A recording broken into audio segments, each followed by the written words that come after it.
mañana, deseando que se encuentren muy bien, bendecidas por el Señor en todas las áreas. El Señor siempre es bueno, siempre está con nosotros, siempre nos ayuda, siempre nos da de sus fuerzas para seguir adelante. Y bueno, las saludo a todas. Agradezco a las hermanas que tuvieron a bien invitarme en esta hora para compartir con ustedes. Es una gran bendición poder servir al Señor en todas las áreas de nuestra vida. Amén. Estamos en la ciudad de Cali, gracias al Señor, hace ya 6 meses. Estamos por aquí en el departamento del Valle del Cauca. Y bueno, ha sido una gran bendición estar aquí entre el pueblo del Valle, estar aquí cerca de tantas personas que hemos conocido a través de nuestra vida. Y qué bendición poder compartir con ustedes en esta mañana la palabra. Agradezco, mis hermanas, la invitación, agradezco este momento que el Señor nos regala y bueno, queremos compartir de lo que el Señor nos ha dado. Mis hermanas, la verdad que estamos viviendo unos tiempos de verdad muy difíciles, situaciones que por momentos parecen que se volvieron más grandes que nosotros mismos, pero nunca más grandes que nuestro Dios. Y yo sé que el Señor, detrás de todo esto, tiene un propósito. Esta madrugada que oraba, pensaba, Señor, si alguien hubiera diseñado algo para que nuestras familias estuvieran más unidas, si alguien hubiera diseñado algo para levantar a tantos pentecostales a orar temprano, quizás no hubiera funcionado, hubiéramos puesto más reparo, hubiéramos buscado una cantidad de excusas, pero Dios en su soberanía sabe cómo hace las cosas y permitió que esto aconteciera, pero no para acabarnos, sino para moldearnos, para hacernos mejores, para abrazarnos con su presencia, para demostrarnos que aunque el mundo pareciera por momentos que se está destruyendo, tú y yo, mi hermana, mi hermano, seguimos en la mano del Señor. Tú y yo seguimos dependiendo de Él. Nosotros no dependemos del diagnóstico, y lo decía nuestra hermana hace un momento. Decía, la solución no es la vacuna y es la verdad. La solución no es lo que los hombres proponen. Nuestro refugio y nuestro socorro se llama Jesucristo. Y bueno, en esta mañana quiero compartir un breve pensamiento sobre dos mujeres que son muy conocidas en la palabra, que están en Segunda de Reyes, capítulo 4. Encontramos la historia de dos mujeres que tienen un contraste impresionante. Una de ellas tiene una respuesta ahí en Segunda de Reyes capítulo 4, el verso 2, dice, y Eliseo le dijo, ¿qué te haré yo? Declárame qué tienes en casa. Y ella dijo, tu sierva ninguna cosa tiene en casa, sino una vasija de aceite. Y después, en el mismo capítulo, pero más allá, encontramos una respuesta del profeta en la parte de abajo del versículo 27. Dice, y Jehová me ha encubierto el motivo. Bueno, en esta mañana nos identificamos con todas las mujeres. Esta mañana nos identificamos con todas las diferentes situaciones que las mujeres se enfrentan a diario. Sé que los hombres también, pero pues nosotras somos de un corazón muy sensible. Parecemos frágiles, aunque seamos más fuertes, pero en medio de esa fragilidad y en medio de ese detalle cuidadoso con el que el Señor nos creó, nos ha hecho de fortaleza grande para sostenernos y para sostener toda una familia, todo un entorno a nuestro alrededor. ¿Sabes una cosa, hermana? Esta madrugada que yo estaba orando, pensaba, yo decía, quizás cuántas cosas no se han empeorado más, no se han desfigurado más. ¿Sabes por qué? por mujeres valientes y guerreras como tú, que se levantan cada madrugada, se desprenden de cama, se desprenden del descanso para rogar, para clamar, para interceder.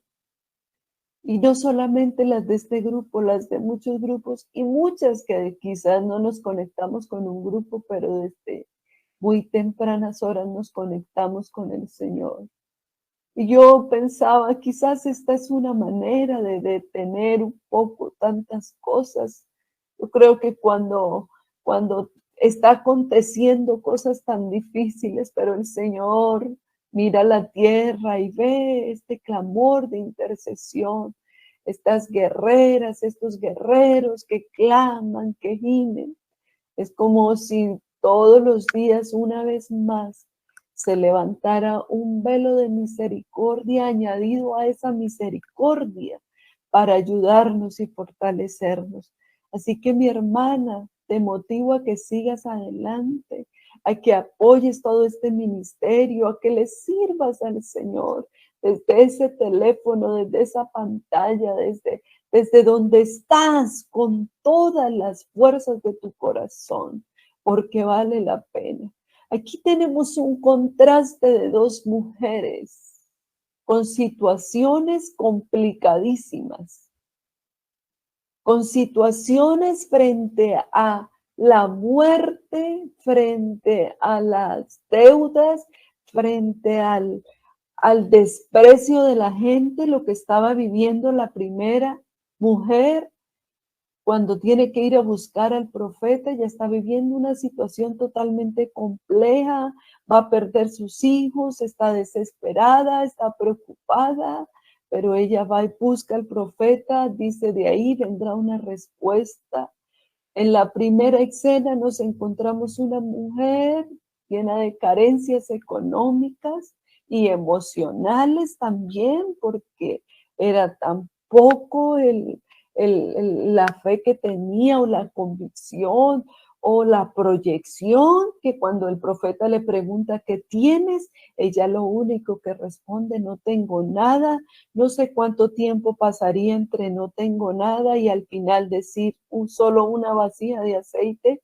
Pues no sé si pasaron minutos, si pasaron segundos, no sé cuánto sería el tiempo. El hecho es que ella lo primero que declara es que no tiene nada. Y más abajo nos encontramos con el contraste de una mujer que lo tiene todo, es conocida en su pueblo, no le hace falta nada, no tiene hijos, pero tampoco ha sentido la necesidad de buscar un hijo, no le está afanando. Sin embargo, el profeta le da la palabra. El hecho es que palabras más, palabras menos, ambas se encuentran frente al panorama de circunstancias que se presentan a diario. Circunstancias donde ambas han estado casadas, pero una tiene su esposo falleció y en la otra es como si tampoco existiera. Se encuentran solas frente a una situación. Y en esta mañana, mi hermana, no sé con cuál situación te estés encontrando de frente donde estás sola. Me llama poderosamente la atención de que cuando la tsunamita va buscando al profeta y el profeta la ve venir y viene toda la escena que usted y yo conocemos, esta expresión, cuando el profeta dice, es que el Señor Jehová me ha encubierto el motivo. O sea, ahí en ese texto yo veo una soberanía de Dios tan impresionante en la vida del ser humano, en la vida de esta mujer, que por qué permitió, que para qué permitió, que cuál era la finalidad de todo esto, no se expresa. Ni siquiera se dice que el niño tenía mucho tiempo de estar enfermo, nada. Son situaciones que llegan inmediatamente y marcan marcan un precedente, marcan una angustia, marcan una preocupación, pero también marcan una búsqueda de ellas en ayudarse y que alguien les dé la mano y que algo pase. Pero ellas buscan exactamente al ser más correcto. Ellas saben que todas estas respuestas definitivamente solo dependen de lo que Dios haga. Y mi hermana, en esta mañana, mi hermano que me estás escuchando, tú y yo podemos hacer muchas cosas por intentar ayudarnos en todo esto. Y lo escuchábamos tanto de nuestra hermana que nos daba el tic de oración, palabras sabias y hermosas. Y la doctora que nos hablaba del cuidado. Pero llega un momento, mi hermano, en que tu relación con Dios se convierte en una experiencia total para tu vida, que se vuelve determinante para tu vida.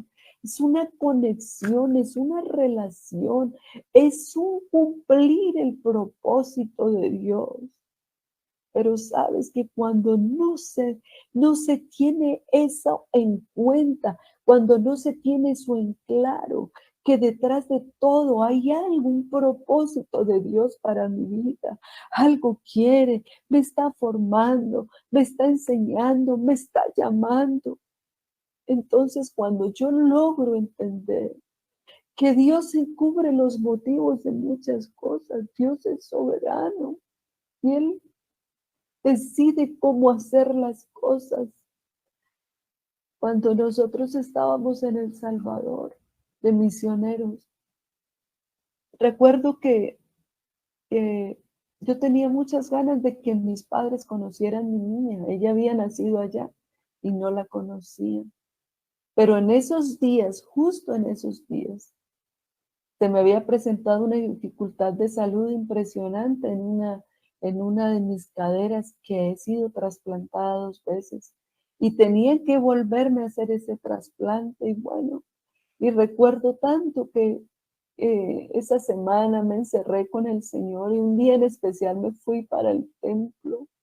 Y yo recuerdo que yo le clamaba y le decía: Señor, no dejes, no dejes que yo pase por esta cirugía, que es para ti curarme. Y yo le oraba y le clamaba y me aferraba a cantidad de milagros que he escuchado. Y yo decía: no, Dios va a hacer la obra, y tenía esa convicción y oraba. Y recuerdo que pasé ese día en el templo y antes de que mi esposo me recogiera, él me llamó como 15 minutos antes de recogerme: ya voy a recogerte. Y antes de que él me recogiera, volví otra vez y le dije: Señor, bueno, ya hemos hablado de mi salud todo el día, pero ahorita, Señor, yo quisiera pedirte, como quisiera que mis padres conocieran a mi niña, como quisiera ir a Colombia, pero económicamente las misiones manejan su presupuesto, no hay cómo. Como quisiera que me concedieras ir a Colombia. Y en eso llegó mi esposo, cogí mi bolso, me fui. 8 días después, nos invitaron a un asado donde una señora inconversa, una señora que estábamos hablándole de la palabra, y estando en pleno asado, ayudándole a voltear la carne y todo, ella se queda mirándome y me dice: ¿cuánto hace que no vas a Colombia? Y entonces yo me impresioné, yo dije: bueno, hace mucho tiempo. De hecho, mis padres no conocen a la niña, y bueno, nos pusimos a hablar. Ella me dijo: es que hoy amanecí con un deseo tan profundo de que vayas a Colombia. Yo quiero darte tu pasaje, quiero darte tu tiquete y el de la niña, dime cuánto vale, averigua todo. Madre, cuando yo oí esas palabras, yo me emocioné, yo dije: qué belleza el Señor. 8 días, qué hermoso. Yo me sentí feliz y me acuerdo tanto que mi sonrisa se volvió así como cuando usted quiere gritar de la emoción porque se le concedió algo. Y estaba yo en esa felicidad tan grande, cuando de repente así un zumbido en mi oído, así como una palabra clave. Viajes sí hay, pero sanidad no. Vas a pasar por la cirugía. Y en ese momento yo me timbré y yo dije, cambié el viaje por la cirugía. No quiero que me intervengan, no quiero pasar por ahí. Y entré como en una lucha y la señora me miraba como, ¿después qué le pasó?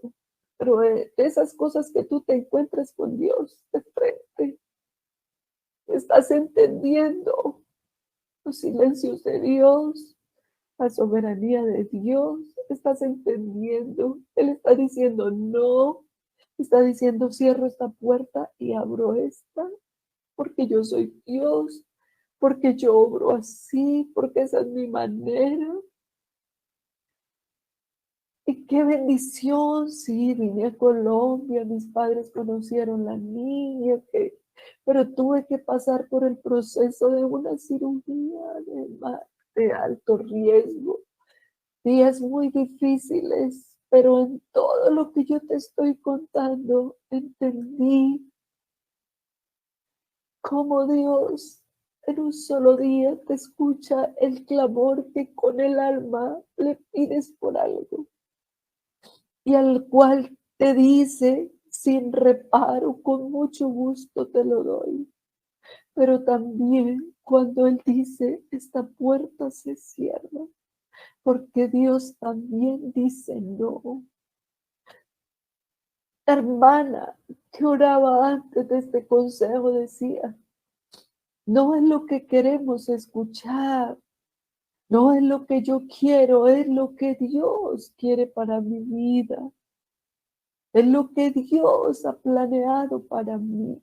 Pero yo todo eso lo logro entender cuando me meto en Él, cuando descubro que detrás de cada situación es un propósito de formación, que detrás de cada situación es Dios que está tomando el mando. Es que mi hermana, mi hermano, tú y yo no le entregamos la vida a cualquier persona, tú y yo se la depositamos al que nos creó, al que nos formó, al que nos hizo, al que tiene fiel cuidado de nosotros. ¿Cómo vamos a creer que Él nos va a abandonar, que Él nos va a dejar, que Él va a pasar como si no pasara nada en nuestra vida? No. Esos son propósitos que Él tiene para nuestra vida. Y en esta mañana, mi hermana, no sé por cuál condición estés pasando, donde de pronto sientes el silencio de Dios, donde de pronto sientes que definitivamente no llega la respuesta que estabas anhelando. Pero quiero decirte, si esa respuesta no se ha hecho conforme tú has querido, no te preocupes, no te angusties, estás en las manos de Dios. Y Él es capaz de hacer y de crear y de formar lo que para nosotras es un imposible total. Para Dios todo es posible. Mi hermana, el día de la aflicción llega, el día del problema llega, que te encuentras frente a un monte que parece que no vamos a ser capaz de pasar, pero no se te olvide, Él va como poderoso gigante y diga sí o diga no, a Él le amamos con todas las fuerzas. Ámalo sin condición. Hay gente que le dice, Señor, es que si tú me respondes, te voy a amar más. Señor, es que si tú haces aquello, ahora sí voy a hacerlo. Ámalo, ámalo, sin entender los motivos de lo que estés pasando, sin entender lo que de pronto te ha llegado a la vida. Solo cree que es su misericordia en la que nos alcanza cada día y la que nos fortalece, mi hermana. Mi hermano, Dios todavía obra en lo imposible. Dios todavía hace milagros. Dios todavía tiene el poder para hacer muchas cosas. Pero no es que Dios se haya cortado. Como alguien decía estos días, pero ¿qué es para Dios? Entrar a todas esas UCIs y levantar la gente. Sí, para Dios no es nada imposible y Él en su soberanía lo puede hacer. Pero cuánto de este proceso también que hemos pasado y que ha sido doloroso y que ha sido duro, este proceso también nos ha hecho mejores cristianos. Este proceso nos ha ahondado más en oración, en crecimiento. Así que mi hermana, sé que el tiempo ha transcurrido, pero yo quisiera que en este momento tú le dijeras al Señor frente a qué situación te encuentras. No sé si frente a la escasez, no sé si frente a una situación económica que tú dices, no sé qué voy a hacer, o si por el contrario, gracias a Dios no te falta nada, pero estás frente a una situación con un hijo, con alguien que te rodee. Dios todavía cambia, Dios todavía hace cosas imposibles. Esta semana que uno de mis hijos tuvo que ir a estudiar a hacer unas prácticas a un pueblo y todo orándole al Señor que le regalara una habitación para él, que le regalara aquello, que lo otro. Y ayer cuando me estaba escribiendo y me decía sí, que le tocó la habitación a él solo, que esto, que lo otro. Yo decía, qué lindo el Señor, qué lindo. Todavía el Señor escucha cuando tú de todo corazón le clamas por algo, cuando tú de todo corazón abres tu corazón, le dices, le ruegas y ves esa respuesta. Dios todavía escucha porque Él sigue con nosotros. ¿Cuánto más no escuchará tu oración y tu clamor? Acuérdate, el Señor no quiere que nadie se pierda. Y seguro que esas oraciones que elevamos por salvación no se van a perder. Muchas otras cosas las queremos porque queremos vivir alguna experiencia o porque queremos tener algo diferente, pero a esas cosas quizás Dios tiene sus reservas. Y gloria a Dios, porque en sus planes estamos tú y yo incluidos. ¿Por qué no oramos en esta mañana y le presentas a Él tu aflicción, tu situación al camino donde te has parado y dices, no sé si voy a ser capaz de pasar al otro lado? Que en esta mañana tú descanses. Ayer pensaba tanto en ese versículo, lo tuve todo el día en mi mente. No se turbe vuestro corazón ni sienta miedo. Y que a uno le diga esas palabras, que se las diga un amigo, que se las diga un padre, que se las diga una persona que amamos, bueno, trae fortaleza, pero que el Dios mismo me diga a mí, no se turbe vuestro corazón ni tenga miedo. Me las está diciendo el que me creó, el que me formó, el que tiene propósitos. Por eso en esta mañana abraza la palabra, abraza la oración, la búsqueda y la pasión por Él, que esas son las que te fortalecen en el tiempo de la aflicción. Señor, te doy gracias por tu palabra. Te doy gracias por cada una de mis hermanas y hermanos que están conectados en esta mañana. No sé cuántos de los que estamos aquí, quizás esta mañana prendieron su dispositivo con cantidad de situaciones, preocupaciones, pero en esta hora, Señor, venimos a descansar en ti, a creer que tu soberanía, tú sabes lo que haces, tú tienes el propósito, conoces todas las cosas y aún sigues obrando en medio de todo, Señor Jesucristo. Es verdad que el mundo quiere mostrarnos un panorama de desilusión, un panorama de terror, de miedo, pero en esta mañana levantamos nuestros ojos creyendo fielmente que tienes promesas para nosotros, que tu palabra es fiel, que tú no nos has dejado solos, que al contrario, tu mano y tu presencia nos guían más allá de lo que podemos imaginar. Señor Jesucristo, Jesucristo, fortalécenos en esta hora, que tu propósito sea cumplido en cada uno, Señor, de los que estamos aquí. Aumenta nuestra fe, ayúdanos a creer, Señor Jesucristo, en medio de toda circunstancia. Aumenta nuestra fe y guíanos por sendas de rectitud en medio de todo lo que estamos viviendo, Señor Jesucristo. En tu nombre, mi precioso Señor Jesús. Amén. Que el Señor me las bendiga, que el Señor me las guarde. Amén.